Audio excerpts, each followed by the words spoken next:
Let's talk about something that separates the winners from the wishers. Everyone's got goals. You'll hear it everywhere. I want to lose weight. I want to get rich. I want to build a business. I want to write a book. And that's fine. Goals are where the journey begins. But let me ask you, how many people actually stay consistent with those goals? Very few. And do you know why? It's because most of them are working with weak reasons. No fire behind the intention. No fuel in the tank. It's like setting out to drive across the desert with a half-filled gas tank and wondering why you broke down halfway through. You see, goals are the direction, but reasons, now that's the engine. Reasons are the internal dialogue that says, I must. When it's only a goal, you'll say, I should probably do this. But when it becomes a reason, a real reason, you say, I have to. That shift in language makes all the difference.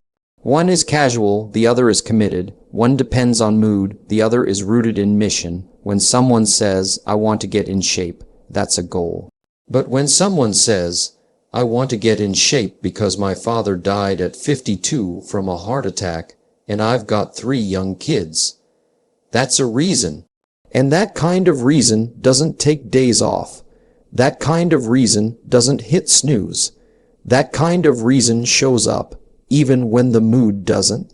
The deeper the reason, the stronger the resolve.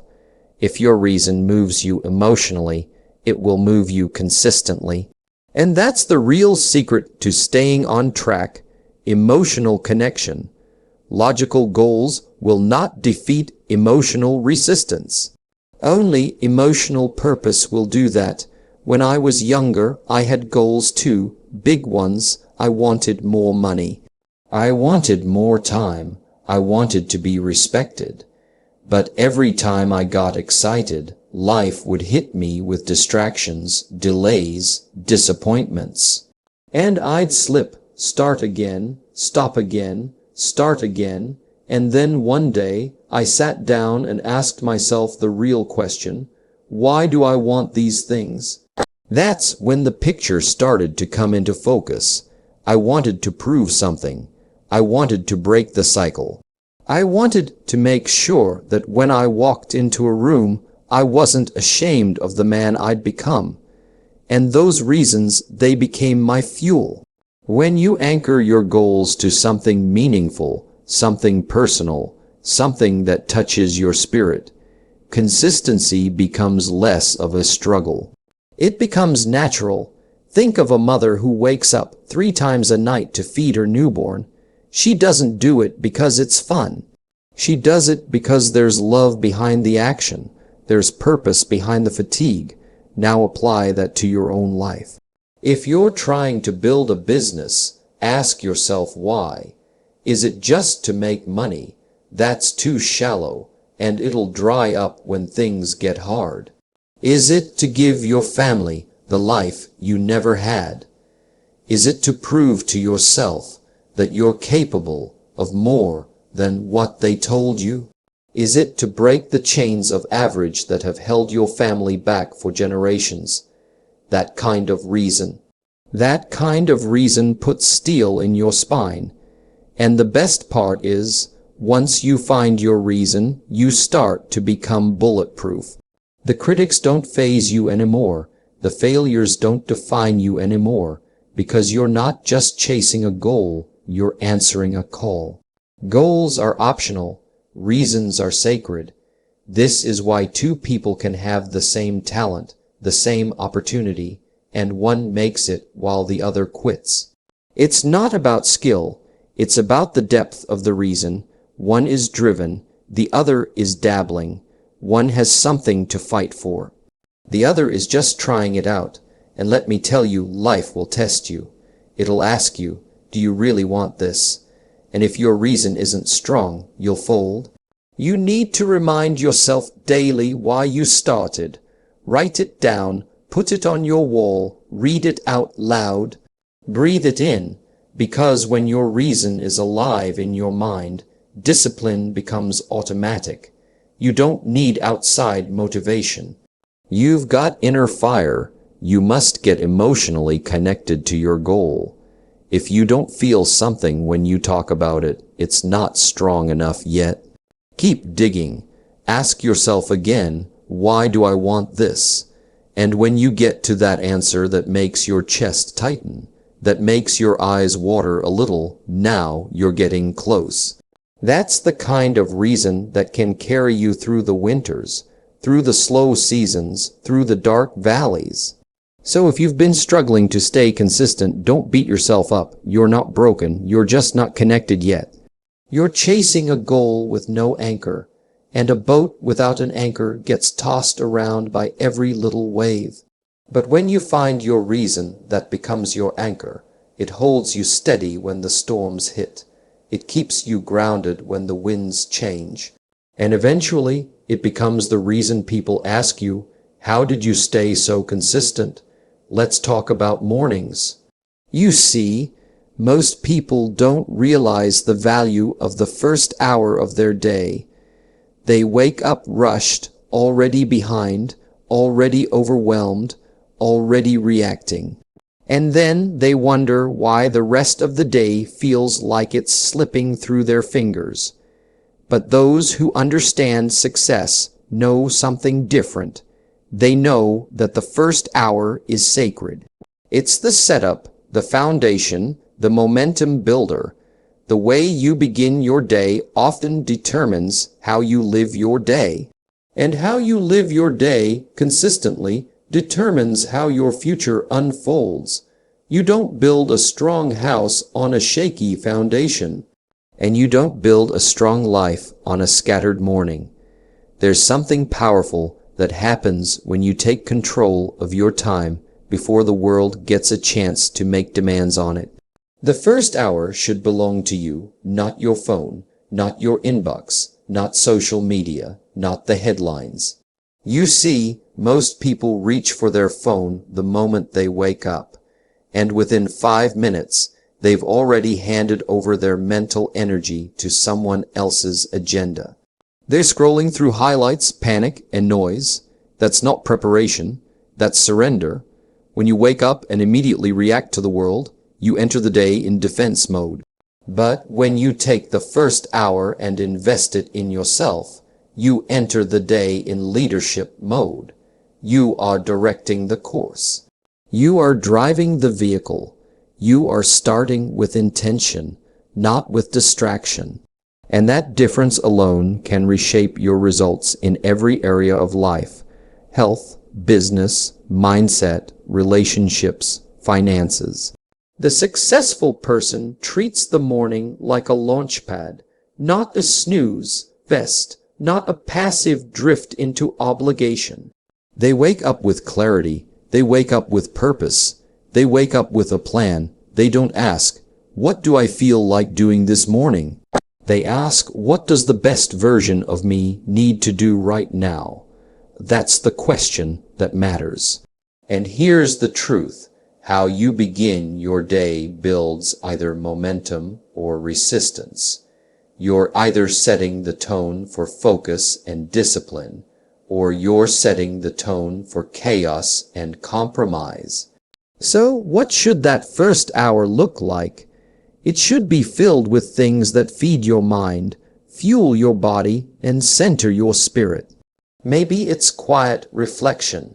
Maybe it's reading a few pages from a book that sharpens your thinking. Maybe it's writing down your goals, revisiting your vision, journaling your thoughts. Maybe it's a workout, a stretch, a cold shower. The activity can vary, but the principle is the same. It must be intentional. It must be constructive. It must be for you, by you. Let me tell you why this works so well. When you begin the day with structure, the rest of the day follows that rhythm. You've already won a battle before most people have rolled out of bed. You've already exercised control, and that control multiplies. One good decision early can cascade into dozens of good decisions throughout the day. Because now you're not trying to build momentum from zero. You're continuing a pattern that started strong. And in life, Patterns create outcomes. Another thing happens when you master your mornings, your confidence grows. When you keep that morning appointment with yourself, you begin to trust your own word. You start to say to yourself, I do what I say I'll do. And that trust builds inner strength. You walk into meetings differently. You pursue your goals with more certainty. Because deep down you know, I already beat the hardest part of the day. I already showed up. And there's another layer to this. The morning is the quietest time. It's when the world hasn't yet placed its demands on you. It's when your thoughts are freshest, your creativity is sharpest, your decisions are clearest. Why waste that on emails and updates? That's the golden time. That's when you sow the seeds of greatness. Whatever matters most to you, that's what should live in the first hour. If you're trying to write a book, don't wait until the end of the day when you're drained. Do it first. If you're trying to transform your body, don't promise yourself you'll go to the gym sometime. Go first. If you're trying to grow your mind, don't leave reading and reflection to the leftovers. Do it first. The first hour tells your life what matters, and the message you send in that hour echoes all day. Now, I understand not everyone has the same schedule. Maybe you work nights. Maybe you've got kids. Maybe your mornings look different than mine. That's fine. The principle still holds. Whatever your first hour is, whenever your day begins, protect that time. Guard it, use it wisely, even if it's just 30 minutes instead of 60, even if it's just one ritual instead of 5. It's not about being perfect. It's about being deliberate. Discipline loves a routine, and nothing builds routine like the first hour. If you treat it with respect, it'll return the favor by helping you build consistency in the rest of your life. Because once you take control of the morning, the rest of the day starts to fall into place with a little more clarity, a little more order, a little more power. And in that space, consistency is no longer a struggle. It becomes who you are. Consistency isn't a product of motivation. It's a product of routine. That's the truth most people miss. They keep chasing inspiration like it's fuel, when really discipline is the engine. And discipline is built on the back of habit. Strong, simple, daily habits that become so embedded into who you are that you don't need to think about them anymore. You don't need to wrestle with them. You just do them. And when something becomes a non-negotiable habit in your life, it starts to shape your identity. See, the key isn't to build some massive life-changing system overnight. It's to start small, small enough that it doesn't rely on willpower. Because willpower is like a battery. It drains, it fades. It's not dependable for long-term success. But a habit, now that's different. A habit becomes part of your wiring. You don't need motivation to brush your teeth. Why? Because it's a habit. It's what you do. Imagine if your personal growth, your work ethic, your health routines became just as automatic. That's when consistency becomes effortless. Most people try to make a big change, and they rely on their excitement. They go all in on Monday, fall off by Thursday, and then restart next week. They think the problem is that they're lazy. It's not laziness, it's strategy, or more accurately, lack of one. What works is building habits that don't ask how you feel. Habits that don't give you the option to negotiate. Habits that are built into your identity. You don't get up and ask yourself every day, should I go to work? You go. You've made that decision once, and now it's just routine. That's what success needs: decisions made once, turned into daily actions. When you commit to a non-negotiable habit, you free yourself from the daily tug-of-war. The mental back and forth is gone. The decision has already been made. You're not debating whether you should do your morning walk, your journal session, your reading time, your cold shower. You're doing it because it's who you are now. That identity shift is the secret. Don't try to be a person who exercises. Become someone who never misses a workout. Don't try to be a person who reads. Become someone who always starts the day with a book. You're training your mind to trust your own word. Every time you follow through on a habit, even a small one, you send a message to yourself. I keep promises to myself. That message builds confidence, and confidence builds momentum. Most people have trained themselves in the opposite direction. They say they're going to do something, then they don't. And that pattern teaches the subconscious to doubt itself, to expect failure.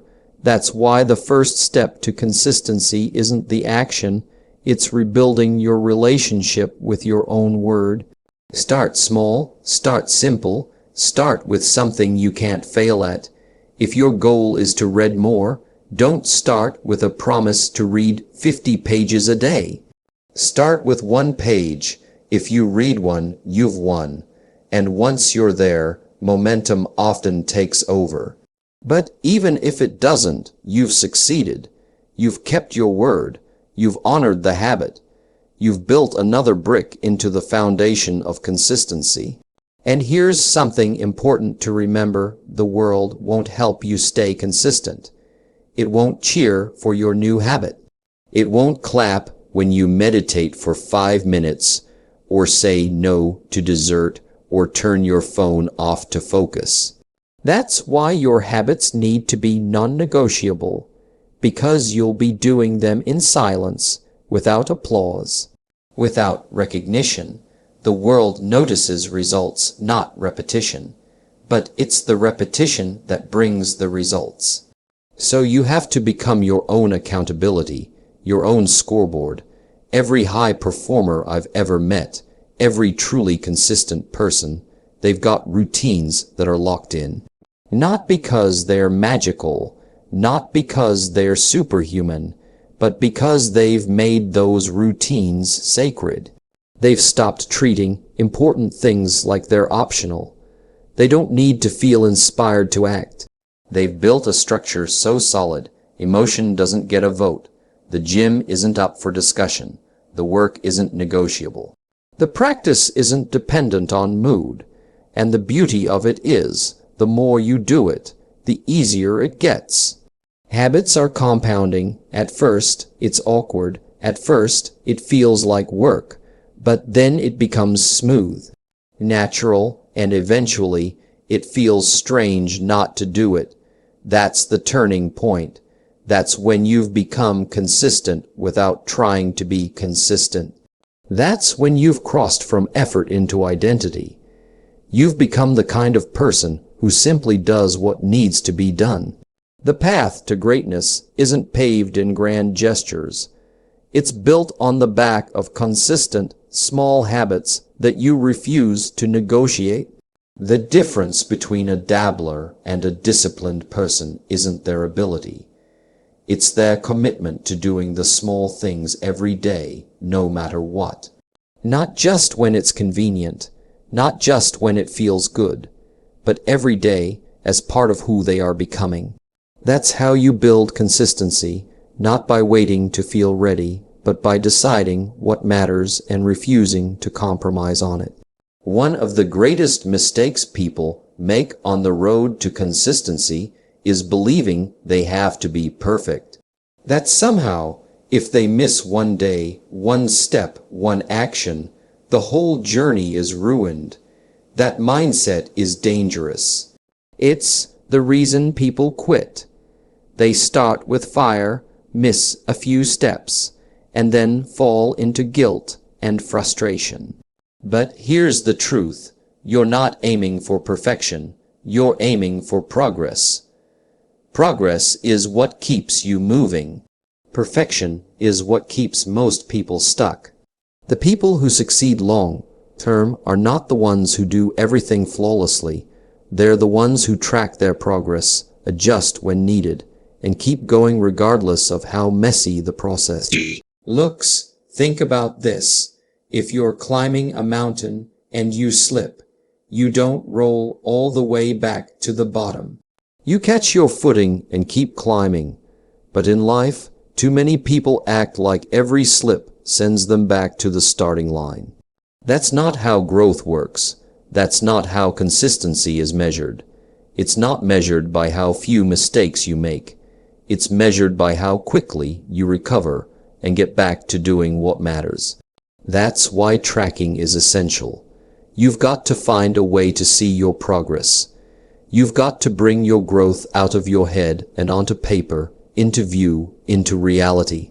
Because when you track something, it becomes visible, and what becomes visible becomes real, and what becomes real can be improved. When you don't track, your brain plays tricks on you. It tells you you're not doing enough. It tells you you're failing. It tells you you're stuck. But when you've got a notebook, a journal, a calendar, something that shows your consistent effort, you can say, "No, I'm not stuck. I'm building. I'm moving forward." Tracking gives you momentum. It gives you proof. And sometimes when the motivation is low and the doubts are high, that proof is what keeps you going.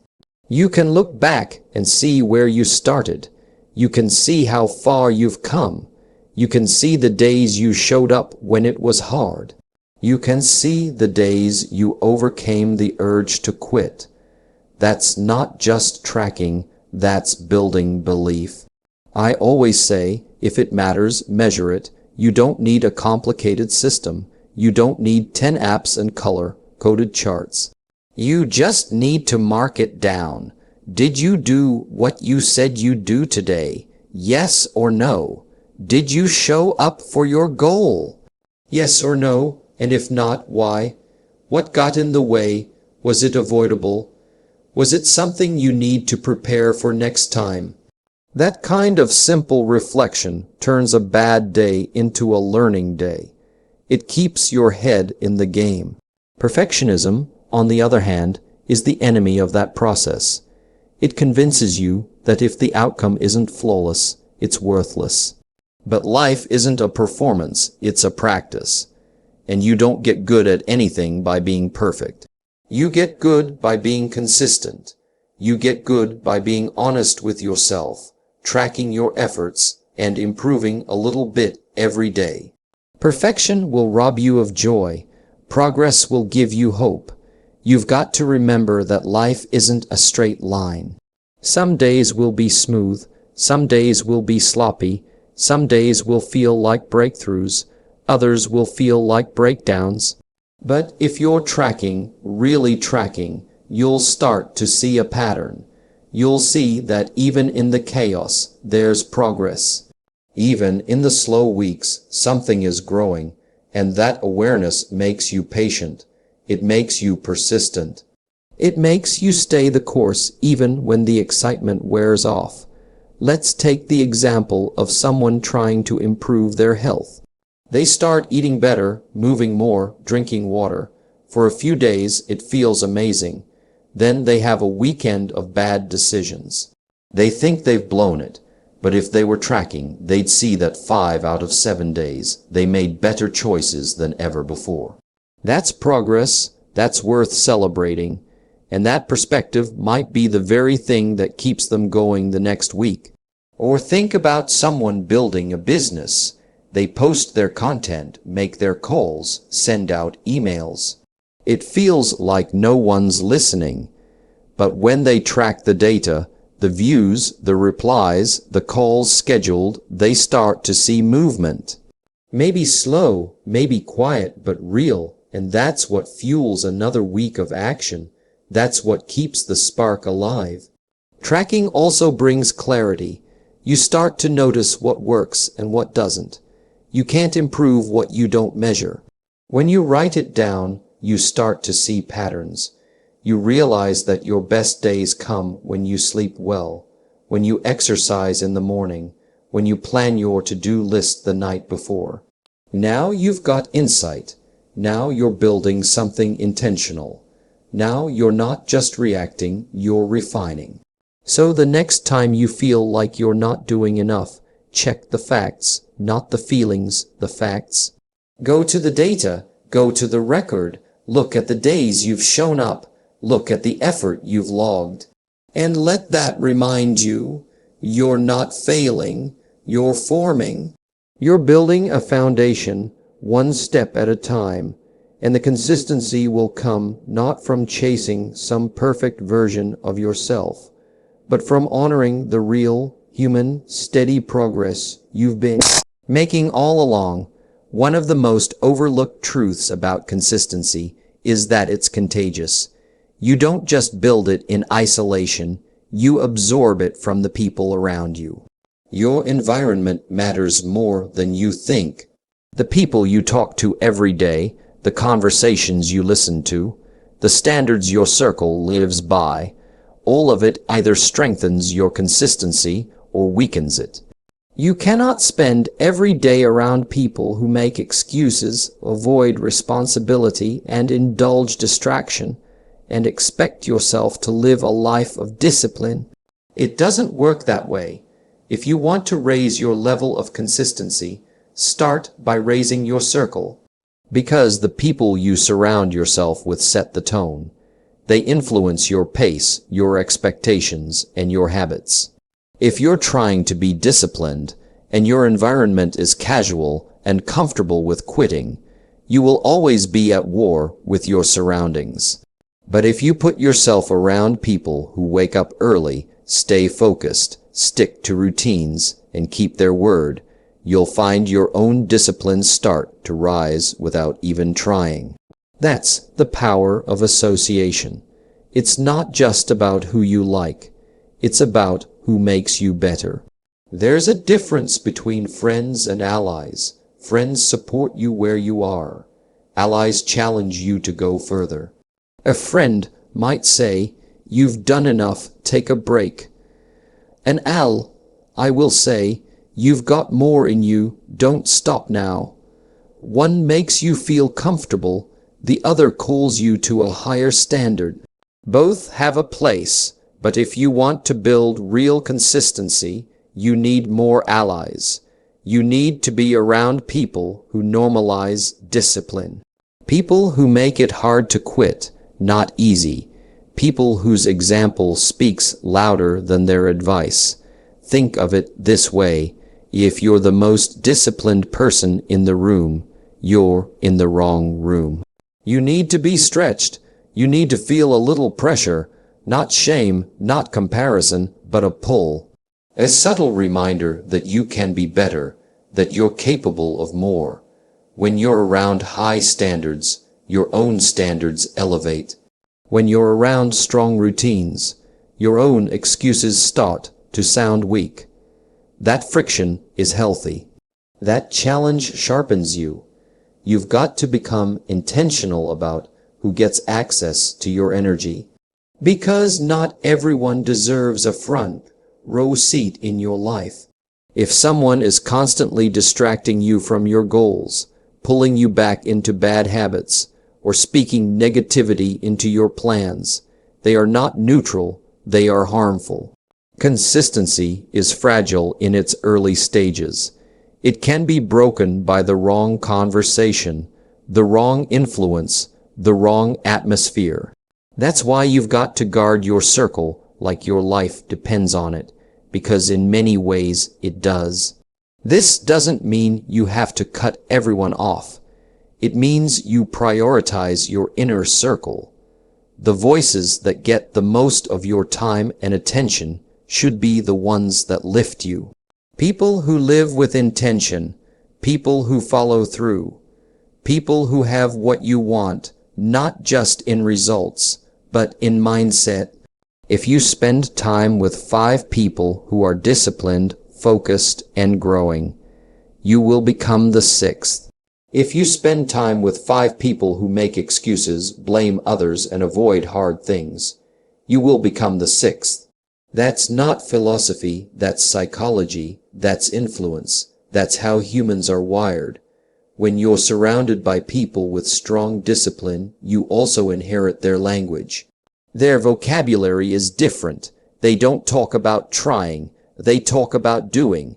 They don't dwell in problems. They move towards solutions.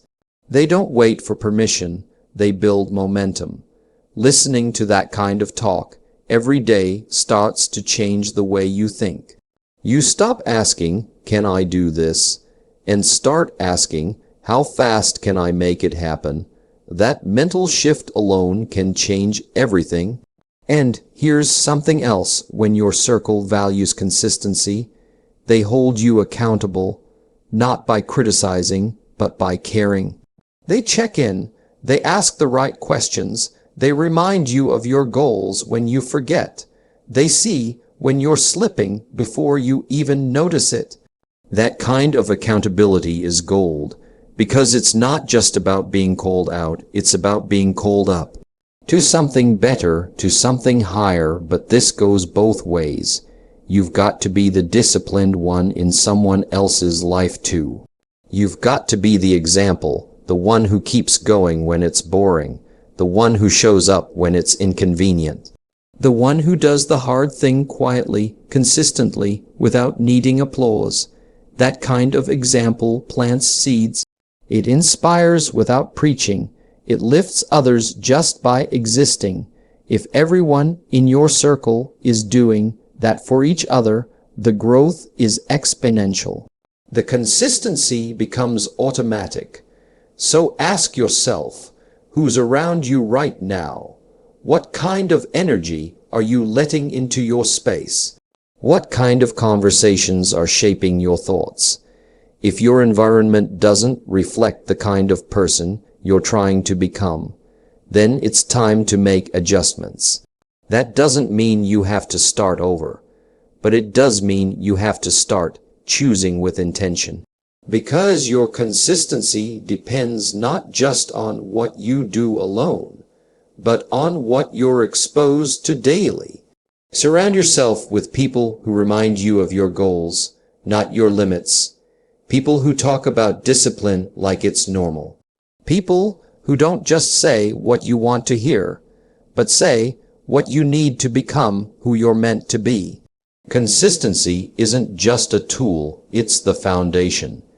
It's the quiet force behind every lasting success, every powerful transformation, and every fulfilled potential.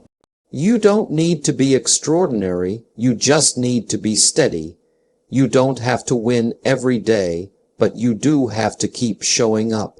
When you live with strong reasons, when you protect the first hour of your day, when you turn your habits into non-negotiables, when you track your progress without chasing perfection, and when you surround yourself with people who raise your standards, consistency becomes inevitable.